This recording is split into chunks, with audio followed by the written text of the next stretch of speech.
Alice Lil Guo's life story is like something out of a rags to riches Hollywood movie. The small-town child of a Chinese pig farmer and his Filipino-maid lover, Guo never attends school, diving instead into the rise and grind of entrepreneurialism. First, she expands the father's pig farm. Then, she founds no fewer than a dozen companies, in everything from real estate to biotech, car sales, and even embroidery. By 2018, aged just 32, Guo has a swimming pool, a wine cellar, a Ford Explorer, and even a helicopter. She wears Gucci belts and Prada shirts, Louboutins and Louis Vuittons, and she carries her belongings around in a tote by Goyard, one of the most exclusive ateliers in Paris. This is not your average luxury, far less in Bamban, a town of 80,000 people around 100 miles north of Manila in the Philippines. The locals there are more likely to ride around on tuk-tuks and mopeds, not a gunmetal McLaren 620R sports car, one of only 350 ever made. But Alice Guo isn't done yet. In 2022, she runs to become mayor of Bamban, posting peppy, family-friendly slogans to social media. That June, she romps to victory, becoming one of the Philippines' youngest and brightest political players. Who funded her run, however, nobody quite knows. Nor how she managed to max out her campaign budget in such a short space of time. Perhaps Guo is simply as shrewd a political operator as she is a business chief. Or perhaps it's got something more to do with the office complex that sits right beside her mayoral office, a maze of white-walled buildings that dwarfs Bamban's tiny town centre. Rumour has it, there's a pogo inside. No, not the best-selling Christmas toy of 1983, a Philippine offshore gaming operator. There are hundreds of these places, they're dotted all around the Philippines, and there are hundreds more across Southeast Asia, beaming casino games and sports books into the smartphones and laptops of people based mostly in mainland China. It doesn't seem to matter that all forms of betting are illegal in China. After all, there's little a VPN can't do. And operators in Vietnam and Cambodia have grown so brazen in their pursuit of Chinese gambling riches that their Mandarin language logos are plastered across the shirts of English Premier League soccer teams. Many are run by Chinese gangsters, and they're part of a global black market reckoned to be worth $1.7 trillion. Yes, trillion. Illegal gambling is now more lucrative than drugs, human trafficking, and even counterfeiting. It has turned triads and golden triangle gangsters into billionaires, armed rebels in Myanmar, and lined the pockets of officials and despots from Saigon to Shanghai. China says it's going after these guys, and in some cases, it is. But the truth is a little cloudier than Beijing would like to admit. During COVID, these syndicates switched gears from gambling to scams, and from staff to slaves, forced in prison-like conditions to hook folks on romance and crypto swindles. And as Alice Guo's mayoral term rolls into 2023, it looks increasingly like one of these gangs is shacked up in Bamban. In February 2023, cops raid the town, shutting down its resident pogo. But 3 months later, another, even bigger one takes its place. In March 2024, authorities ransack Bamban once more. They find evidence of digital scams, high-powered firearms, and over 800 alleged victims of human trafficking. Some have been tortured. Guo is summoned to a Senate hearing in Manila, where a Hollywood life story quickly crumbles under questioning. She can't remember the names of any of her homeschooling tutors, nor where she was born. When a senator asks Guo what her mother's name is, she draws another blank. Hindi ko na po malala, she says again. I can't recall it anymore. In fact, one senator discovers Guo's birth name isn't Alice at all, and she wasn't even born in the Philippines.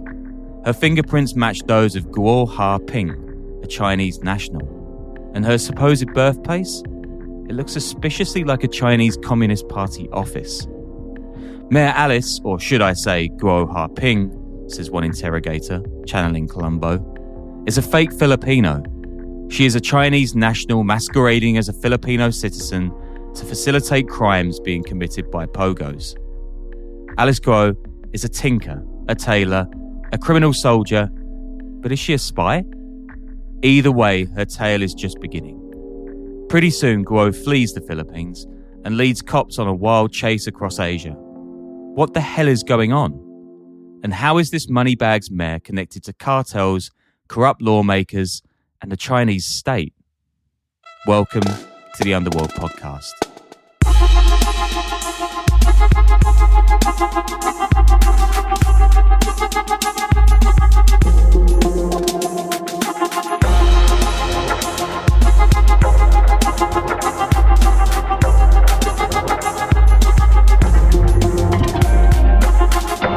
Hello, and thanks for tuning in to the weekly audio expose where two journalists who wish their lives had taken different paths come together and tell tales of high crime and low morals. Yeah, you're like, I am Sean Williams in Wellington, New Zealand, and I'm joined by writer and documentarian Danny Gold in New York City. Danny, Assad has fallen. Does this mean you're going to be out reporting on the revolution in Damascus anytime soon? Or, I guess at least filling shipping containers full of Captagon? You know, I think my travels in Syria are a last decade sort of thing. I don't think, have I been there since the end of 2014? I don't think I have. Would have been cool to be in Damascus over the weekend, though. That would have been, super interesting. Yeah. But no, I am not going to move into the Captagon trade. Instead, I'm going to look into franchising some Popeyes, maybe in Aleppo, maybe in Homs. Everybody, everywhere in the Middle East, doesn't matter your faction, they love Popeyes. They love Popeyes, just like everyone else in the world, Sean. It unites us all, those chicken and biscuits. It's a hard sell. Circassians, Popeyes. Druze, Popeyes. Yeah, I like that. Syrians deserve a three-piece, you know what I'm saying? Well, I mean, we're doing a Philippine story today, so it should be Jollibees, I guess, which is, I'm not a huge fan, but this was probably, I don't know, it must be up there with my longest cold opens ever, and it's just because there is tons to pack in today's show, which comes off the back of a piece I published yesterday as we're recording this at The Wire. Big shout out to talented, friendly, and well-paying editors. They are rare, but they do still exist. Please share the article on socials if you can, guys. It makes me look good and, helps feed my family, blah, blah, blah. Anyway, life is good. I was at the test match this weekend. I scored my first goal of the summer season at football. Late run, cheeky volley, back post, nice. Keeper didn't even move. We're going to gloss over the rip back pass that ended in a goal for the Oppo. Christmas and New Year, which is exciting. If you're there, reach out. Perhaps we can meet for a flat white or something. And then I'm heading off on a mad assignment to, get this, Seoul, Warsaw, Zagreb, and London for a day. So recce's for those first three cities would be very welcome. I'm going to try and do some stuff for the show as well while I'm there. So if anyone knows a Korean gangster, put me in touch. And a shout out to my long-suffering girlfriend because she is going to be covering up parent duty while I'm away, including a trip to Manila a week or two after that. So thanks to her. All right, dear diary, wrap up the the calendar expose right here. Yeah, that was long as well, wasn't it? Anyway, bonus episodes coming thick and fast in the lead up to Christmas and New Year. We got El Salvador, Australia, Hawaii, and a bunch more besides on the Patreon. If you haven't already reviewed and followed on Spotify, please do that. It's a massive boost. Am I missing anything like merch or something? You've been spending any more time with Russian gangsters lately? No, but there is a guy who I forgot to message over WhatsApp this weekend with all the excitement, and you just reminded me to do that. So I will get back in touch with you if you're listening. There is actually another Russian gangster. There's a second guy. Yes, there is. Wow. Okay. So back to today's episode, the mad tale of Alice Guo. By the way, guys, I know I'm supposed to say it Guo or something, but I'm not going to do that. The mayor who maybe ran an illegal gambling and scamming syndicate and then went on the run and might be a Chinese spy. I mean, it's got pretty much everything, this one. And it all ties into a criminal underworld making trillions of dollars a year, whether it's from bets or human trafficking or drugs or crypto or so-called pig butchering scams that are becoming such a fixture of the global black market that even Mexico's CJNG are getting in on them. We've actually gotten into this stuff on the show before. I remember a couple of years ago, I did an episode with Nathan Southern and Lindsay Kennedy on scam compounds across Southeast Asia. And us three chatted again for a bonus a few months back on some of the numbers. The numbers are nuts in this industry. I also spoke with the charity Blue Dragon, the leader of them, and they rescue people from slavery in the region. And it's believed that over 200,000, I think 220,000 people are now trafficked into working at these places. They prop up entire governments, they fuel war. And in the Philippines, where they're called pogos, they've created a whole other set of problems, some of which are tied into the country's brutal drug war that has raged since 2016 under former President Rodrigo Duterte.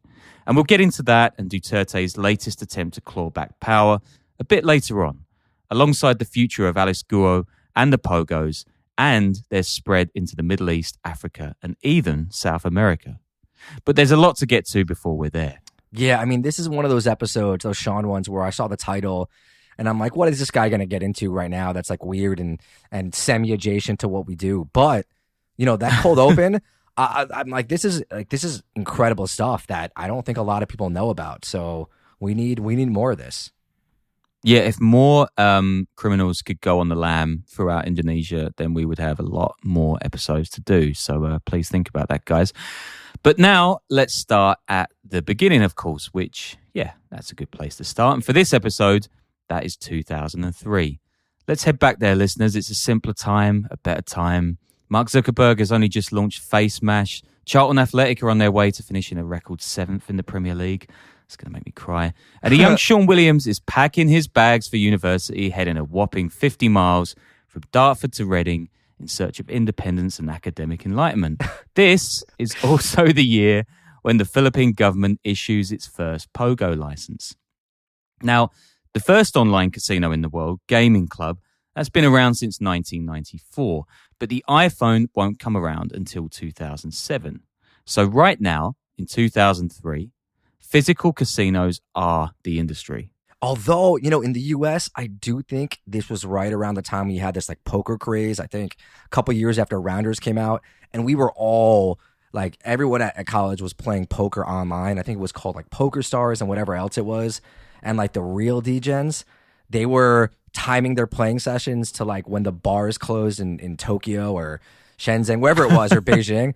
I just remember I had friends that made a lot of money playing online poker at that time. I think they made it illegal a couple of years later, but it was massive, dude. Wow, this is really aging us. I think I remember like paying 10-cent games of online pool maybe around this time as well. So yeah, you know, the uptick's there, but I didn't make a single penny. Anyway, these casinos, right? They make the majority of their cash luring Chinese gamblers abroad on so-called junkets, many of which are organized by triad groups operating out of Hong Kong or Macau. And these casinos are strange, chintzy spots, oftentimes located in shadily arranged free zones in border regions. The most notorious of them? That's the King's Romans, of course. Giant jungle Vegas the size of around 10 Central Parks, whose main building has got a big gold and blue crown on top of it. You know this place, guys, because I went there. It's the star of our Burmese Meth Lab episodes. It's technically in Lao, but it runs on Beijing time, spends yuan, and all the signs there are in Mandarin. The land belongs to Lao, a bar owner told me when I travelled there, but, quote, the sky belongs to China. So the whole place is owned by a Chinese former timber merchant called Zhao Wei, and he uses the free zone to ship drugs, wash meth cash, traffic wildlife and people, and run child prostitution rings. Top lad. You know, you gotta diversify your portfolio. True that. But Zhao Wei is, like most people with no morals, crazy rich. And the King's Romans and casinos across Southeast Asia are making billions. And I mean tens of billions of dollars, mostly from gambling. So the Philippines, which is hardly a wealthy nation, is thinking it wants a piece of this messy pie. But for years, nothing happens with the pogos. That is, until Rodrigo Duterte comes along. Of course, we've done a show on him too. I think way back in 2020, this podcast is like Trump tweets now. Brief biography, longtime mayor of the city of Davao in the southern island of Mindanao. He gets a brutal rep for killing drug slingers with the help of a death squad comprised of gangsters and drug lords. In 2016, Duterte runs for president saying, quote, "If I make it to the presidential palace, I will do just what I did as mayor. You drug pushers, hold up men and do nothings. You better get out because I'll kill you." And that is a very go hard quote for a presidential candidate. And kill them, Duterte does. His drug war turns the streets of Manila and its surrounding cities red with blood. The death toll is estimated at between 12 and 30,000 civilians killed. I've reported it a bunch, and I'm going to be doing so again in a couple months. Kind of looking forward to and dreading that. And we'll record a special when I'm on the road there, probably around late Feb or so. But Duterte is also keen as hell on pogos, and they multiply like crazy under his rule. He's a kleptocrat, essentially, and it's strongly rumoured that he, his family, and political lieutenants are making bank off the pogos. But despite there now being hundreds of these operations, targeting the illegal Chinese market that's worth $1 trillion, they don't contribute much to the Philippine economy.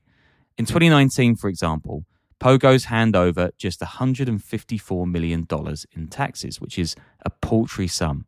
A good comparison might be to Sun City, the Macau-based gambling firm run by glossy CEO Alvin Chow. That same year, he alone is making $145 billion. Something in the Philippines is beginning to stink, and it's not just the durian. Between 2017 and 2020, 4 million Chinese visit the Philippines on tourist visas, a more than 100% increase on the previous 4 years. A Senate inquiry claims they aren't sightseers, but in fact Chinese flooding in to work illegally at betting firms. These folks are known colloquially as, quote, spinach farmers, because the Mandarin for spinach is similar to the word for gambling. By this time, the pogos have sprouted their own cottage industries. For example, in 2019, Philippine cops rescue 199 women, including a minor, from prostitution serving staff at pogos. They're also rumoured to be laundering money for triads and Chinese gangsters wanted by the state, and in some cases, they're even thought to be involved in the meth trade that's fueling a wild addiction crisis and Duterte's bloody drug war. This whole time, Beijing is begging Duterte to shut down the pogos. Their citizens are losing billions to online gambling, and people are leaving the country to work in betting centres. Plus, the riches heading out of China, that's a massive headache in terms of capital flight. It's undermining the state. Should we be like setting these up in the States, like me and you, like a sort of, you want to keep sending fentanyl precursors to Mexico. We're going to, like, cool. We're going to teach Chinese people how to make parlays from the States and our casino. Like, is that... Am I a geopolitical diplomatic genius?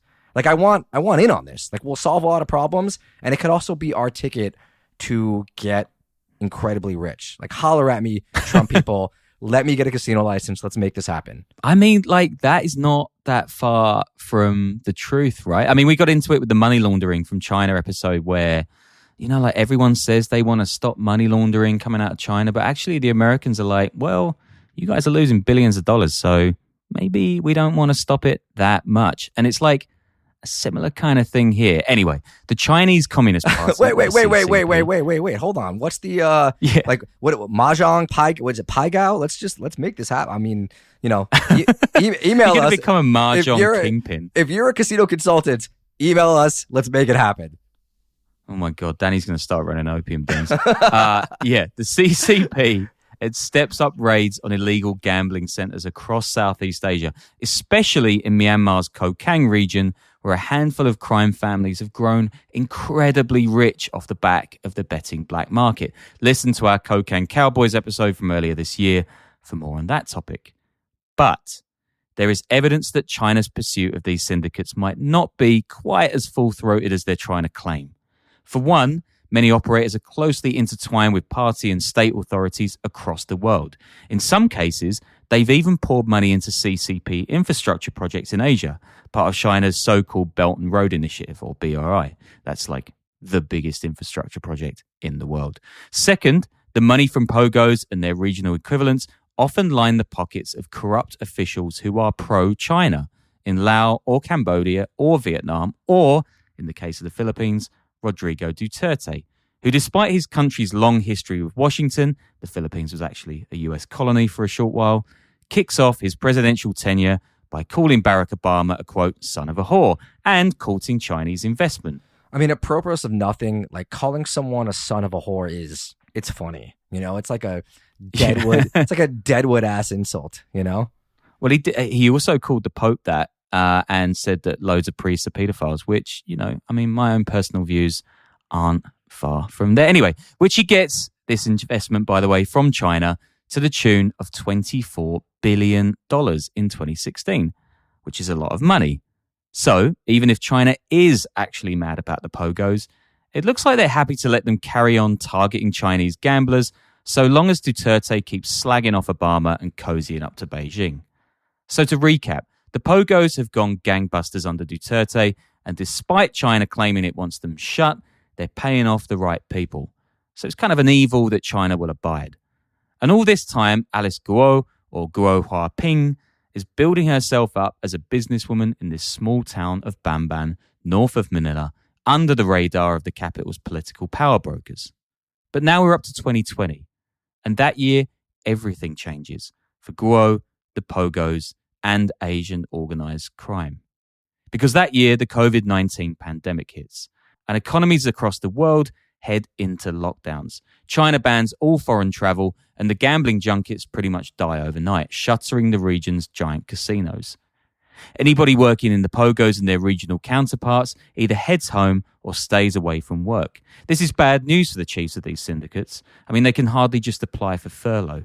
So they get entrepreneurial, turning over greater percentages of their business to online gambling, which of course, stuck at home, Chinese people do more and more during the pandemic. I mean, look up China gambling. It is nuts how much those people gamble.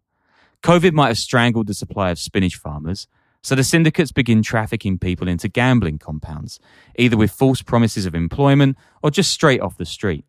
They also leverage their expertise in social media marketing and cryptocurrency to pivot to an even more profitable and even more predatory underworld, pig butchering. You've probably heard of pig butchering or sha zhu pan scams before. The phrase alludes to the fattening of a hog before slaughter, comparing it to the way a scammer will slowly gain the trust of a mark before stealing their money. A typical pig butchering scam will begin on, say, Instagram, just so we can nod to our own catchphrase. A victim might get a message from a young woman in search of love who builds a rapport over time. It might take weeks or even months to the woman to suggest a great investment scheme or cryptocurrency for the victim to invest in. And then, when they do, the woman, of course, disappears along with the money.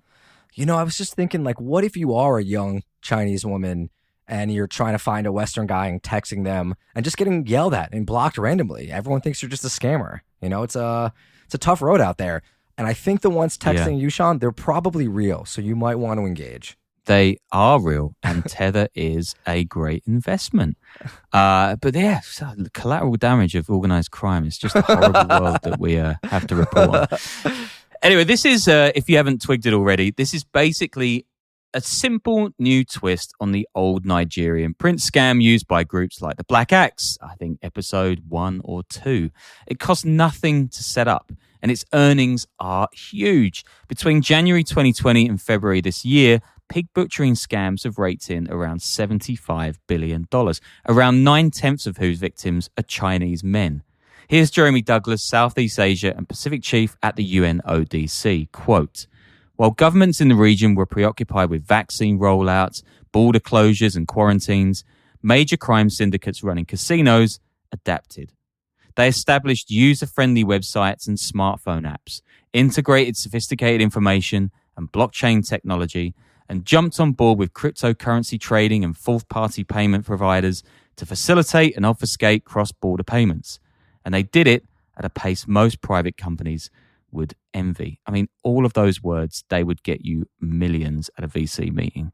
Anyway, because you can never really tell whether someone sitting on a computer is operating an illegal gambling site or scamming, it's basically impossible for cops to know how much of a pogo's operations are in either industry. So in the wake of the pandemic, you now have pogos that are a mix of gambling and scams and staffed largely by indentured laborers. That's the thing about like sophisticated and smart organized crime groups, right? Like they always know how to diversify. Even like, you know, you look at the cartels, right? It's not just cocaine and fentanyl. Like there's human smuggling and trafficking, black market oil, taxing lime and avocado farmers. Like these groups become like they're hydras. You know, you can't, they just have ways and means, and they're going to get money any way they can. Yeah, I think we spoke to Luis Chaparro like last year about how the Sinaloans are getting into jellyfish trafficking to China. I mean, they're they're everywhere. And these groups are no different. I mean, some of these scam compounds, they've got barbed wire fencing, grated windows, security, armed.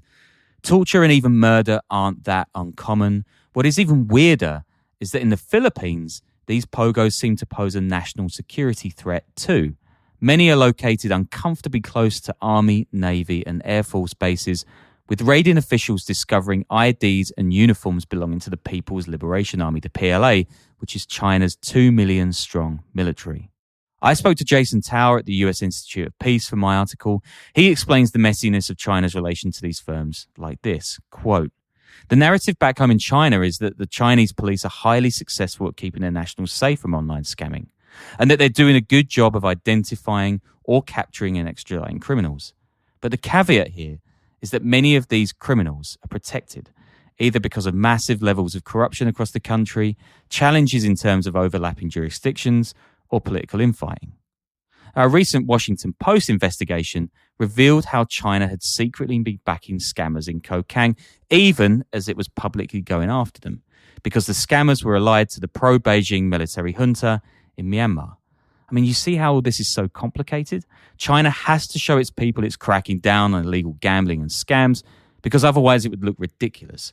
But actually, it's helping prop up a lot of the syndicates, either because of corruption or good old-fashioned realpolitik. But how does Alice Guo in Bamban clatter headfirst into this crazy world? Well, in 2020, she applies for the pogo license of Hongsheng, a gambling operation based in that huge labyrinthine complex I mentioned earlier. She owns half that land, by the way. She bought it alongside 2 Chinese, a Filipino, and a Cypriot with the suspiciously non-Greek name of Huang Zhizang. It's shortly after this that she's spotted walking around. I mean, I don't want to say that anyone called Huang Zhizang has bought their Cypriot passport, but I'll just leave that there. It's shortly after this that she's spotted walking around Bamban wearing a $200,000 Bulgari necklace. Get that bag, Alice. Then Guo becomes mayor, just as Duterte is replaced as president by Ferdinand Bongbong Marcos Jr. Amazing name. Now, Marcos's namesake father, a dictator reckoned to have stolen $10 billion from the Philippines' coffers, was ousted in 1986 with more than a helping hand from Washington, D.C. But that doesn't mean he's pro-China. And Marcos Jr.'s feud with Duterte is this Shakespearean Montagues and Capulets deal. Multiple members of each family going at each other with insane accusations almost daily. Says Manuel Cazon III, a writer and broadcaster, quote, "The big question mark that everyone was expecting was that Marcos would continue cozying up to China because the Americans had helped kick his father out, without considering that the takeaway of Marcos Jr. might have been never piss off the Americans." So Marcos reverses Duterte's cozying up to Beijing, and to cut off the Duterte's family's alleged funding, he threatens to shutter the pogos too. Hongsheng, Alice Guo's pogo, is raided, and by mid-2023, it has been replaced by another company called Zun Yuan.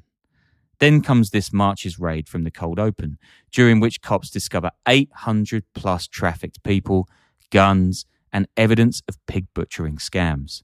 Authorities discover that Guo has 36 bank accounts, just 2 more than me, and that 2 of her associates are involved in a Singapore money laundering scandal worth over $3 billion. That could be its own show, by the way. Check it out. Complete madness.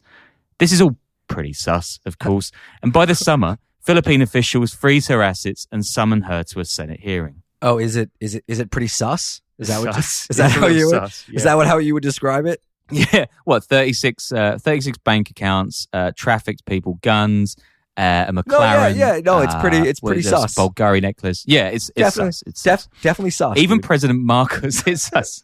It's sus. In summary, it's sus. Even President Marcos wades into the story. He knows all the big players up in her region, he says, and he's never heard of Alice Guo. We're wondering where she came from, he adds.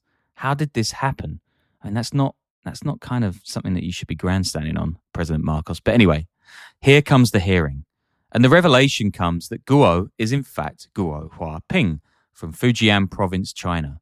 And that despite claiming she'd been born in the Philippines, she hasn't actually registered her birth until the age of 17.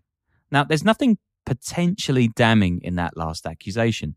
Hundreds of thousands of Sinoy, or Filipino Chinese, fake their birth details to become Philippine residents. I mean, that's just a fresh off the boat migrant thing around the world. But Guo's case is different. Bamban is suspiciously close to a Philippine Air Force base, and she is accused of being a spy. The rest of the hearing goes just as badly. Seemingly every question is met with the same answer. I can't recall it anymore. I won't do the Philippine again. So, you can thank me for that. Guo lights up social media with Philippine Facebook users memifying her new catchphrase and a bunch of posts that do mad numbers. Guo refuses to show up to her next hearing, citing emotional trauma. The Senate holds her in contempt and orders her arrest. Yeah, it's nuts. Emotional trauma. I mean, it's incredible. Like, what a move. Like, is that it is pretty traumatic being outed as a Chinese spy. I mean, she thought she was going to get away with it, and then those pesky kids came along. Is she a Zoomer? How old is she? She is now 38. So, all right, yeah. Older millennial. But I mean, can you do that? Can you get away with that in the Philippines? Well, we'll see. So then, so her next move is to disappear. First to Malaysia, then to Singapore and Indonesia, where Interpol agents track her down to a town just outside the capital city, Jakarta, in September. Guo arrives in Manila soon after, smiling and taking selfies with government ministers. I have received death threats and I am asking for the help of Philippine authorities, she tells a press briefing. Sure. It's not a great look for the state, is it? Says Gilgi Engelbrecht at the International Crisis Group, quote, when Alice Guo was arrested, she met the Secretary of the Interior, local government, and they're all having selfies. A normal person for the Philippines would never be able to do that in that position. She's almost become a meme, the source of fan fiction. It's really hilarious in a way, but also deeply serious. Now, around this time, Tony Yang, the brother of Rodrigo Duterte's Lieutenant Michael Yang, is also unmasked as a Chinese national with deep interests in pogos. Marcos has seen enough. These places are just so wound up with crime and bribery and tax evasion that between Guo and Yang, they're just not worth the hassle anymore, and he bans them. Human trafficking is also a particularly sensitive issue in the Philippines, owing to their huge number of overseas workers, some of whom have been abused or even killed as sailors or nurses or nannies in Gulf states. I mean, this whole thing is just completely nuts, dude. Like, this is... I don't even know how you would just, weird mafia state puppet. I just don't. I mean, Bongo has his work cut out for him. Like, this is, how do you shut this down? Well, given I've got an interview request in with him for a couple of months, I'm going to hope that he doesn't listen to us calling him Bongo. But maybe he does listen to the show, in which case, please share it because you've got like 50 million people online. Anyway, China's embassy in Manila actually praises Bongo for the move. Quote, we believe this decision echoes the call of the Philippine people and serves the common interests of people of both countries, it says in a statement, I'm sure tucking its tongue within its cheek. China is ready to continue its strong law enforcement cooperation with the Philippines and better protect the safety and well-being of the two peoples. Fun fact, I think this comes about a month before they ram raid a bunch of sailors in those contested islands in the South China Sea. So all of this is a bit 6 1/2 dozen. I'm going to let my dog just drink her water in the corner over there. It is a hot day. Are you done, darling? No, she's not done. She likes to get her moustache really wet and then like rub it around her bowl and get the crumbs of the food, which just shows how Dale, sad an animal she don't is. edit this out, Dale. Make sure you leave this in. No, leave it in. Dee Dee, you're a star, mate. Anyway, at this point, not the point at which my dog just ate. At this point, Alice Guo's connection to the Chinese state is mere speculation. But in September, Al Jazeera releases a documentary about a Chinese-Cambodian kingpin behind bars in Thailand who's been involved in illegal gambling and pig butchering scams. His name is Xie Zhijiang. And during the film, he drops a massive bombshell. Guo Huaping is a CCP asset, he says, showing the journalists a dossier linking her to state security. Like him, Shi claims, Guo has been working for the Chinese government this whole time, and he's the person who connects her to the CCP office in Fujian province. Guo's lawyer has an inspired comeback to this evidence. He claims that Shi's testimony is AI generated. Yes, that is a great line of argument. A month later, Shay's former cellmate tells one of the senators investigating Guo that she, quote, was a Chinese spy, but not a special one, adding that there's a, quote, correlation between pogos and spying operations. Again, Guo denies the claim. She must be taking an incredible amount of trauma by this point. But in November, so last month, the Philippines' top spies call her a, quote, agent of influence, which stops short of calling her an outright spy, but more of an asset in the way many Chinese business people, criminals, and other nationals are kept under tabs by the CCP's intelligence community. Pogos, says Senator Risa Hontiveros in her closing summary of the case on November 26, have been revealed to be nothing but a Trojan horse. They have exposed the web of people who use pogos for their own selfish interests, their own personal gain, all at the expense of the Philippine people. Guo Huaping, Hontiveros adds, this committee has unmasked you as a Chinese national mocking our Filipino identity to amass wealth and commit crimes against true Filipinos. I leave your fate, Ms. Guo, up to our courts, and I look forward to the day you face justice. Alice Guo now faces court for a multitude of charges, including fraud, money laundering, human trafficking, and espionage. But has her case and Marcos's ban blown a hole in the pogo industry, both in the Philippines and abroad? Well, no. And here's why. Firstly, the pogos in the Philippines still haven't gone away. Marcos's ban came into effect last month, but tons of them are linked to members of his own cabinet, and some are rumoured not to only to be operating still, but expanded upon. In particular, the family of one cabinet member, John Vic Remulla, owns an entire island outside Manila chocked full of offshore gambling compounds. Now, these aren't exactly bricks and mortar storefronts as well. Many are hosted on servers in Japan, South Korea, even the US. So when the winds turn against them in the Philippines, they can just up sticks and set up elsewhere. Lao and Cambodian scam compounds are still going strong as ever. Jason Tower told me that, quote, they're basically stuck as semi-satellite states of China. Lao has even unveiled its own plans for a pogo-style government license, which tells you how much it cares about organised crime. And the King's Romans is still going strong as ever, pivoting to more digital stuff alongside a lot of drugs still. If you want to check out more about the links between gambling, scams and the Premier League, Josimar magazine has done some amazing work. I interviewed Philippe Auclair for the pod a couple of years back in a lovely pub in London, and he's been on this topic for ages. Likewise, Nathan and Lindsay are always publishing about this stuff and help me out a ton with my reporting, so thanks for that, guys. Hopefully, I will see you in Pen on Pen. Fun story, I got a staph infection from a boxing glove in Pen on Pen that came hours away from killing me. Great memories. Fun story, I threw a grenade there for $15 and watched a bunch of French guys almost snort heroin they were told was cocaine, and they would have died. So that was a cool little moment. Oh, fun. Yeah. Great city, how close though. did they get, and why did they stop? They had it like on the it was, I don't know if Lakeside, I don't think Lakeside still exists there, but it was where like all the hostels that were basically cost $1 or $2 were, and it was also full of drugs and people selling drugs. And I guess they had bought it off they just got there and they had bought it off a guy. I guess they were looking for coke, and obviously that's not super easy to find there, or wasn't back in the 2000s, but heroin was. So I guess he told them it was heroin. He was like, yeah, sure. Yeah, it's coke.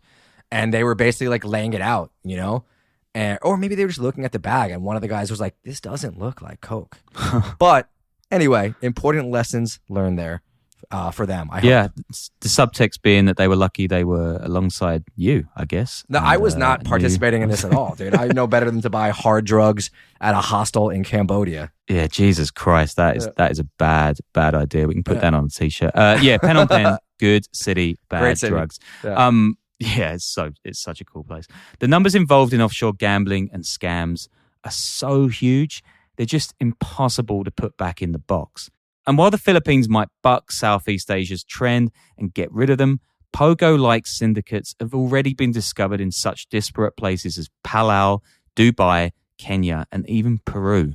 A senior intelligence official told me that, quote, all you need is a weak jurisdiction and a corruptible jurisdiction to go. And frankly speaking, most countries in Africa are not going to have a clue what you're doing. It's just a bunch of guys on computers running something. Do these pogos, do they buy advertising like on a podcast maybe? I hope so. Should we reach out to the CJNG? They probably got their marketing guy down. Anyway, all of these places are being head up by Chinese criminals, again, with close links to the Chinese state. Even the cartel Jalisco Nueva Generacion, Mexico's second largest cartel, has started dipping its toes in the pig butchering stream. These scammers, friends of the pod Van der Felbad Brown, told me are, quote, extremely embedded in business and political networks, so it takes a considerable amount of time to purge it.